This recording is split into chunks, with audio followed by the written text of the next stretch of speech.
The mystical blue mistflower is one of the monarch butterfly's favorite flowers. I think everyone should plant one to help fuel them as they make their way through their migration path. On this day, my wife and I counted over a dozen monarch butterflies.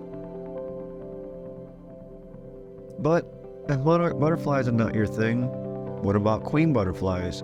I think I see a gulfritulary in there. Honeybees? Are you sure no monarchs? What about skippers? These are pretty cute. Did I say monarchs? Okay, honeybees like them too, I get it. Oh, nice wings. Long-tailed skippers like them too, and yes, honeybees like them too.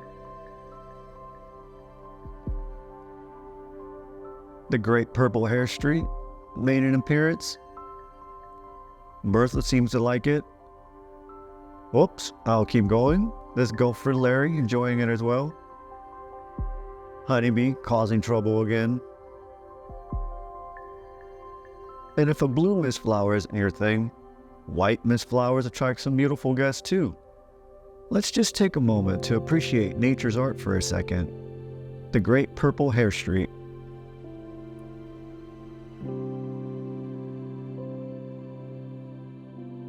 I'll leave you with a magical moment. We thought this monarch was not going to make it, but resilience brought it back, and hopefully it made it to its destination. Thank you for watching. I'll see you on the next episode.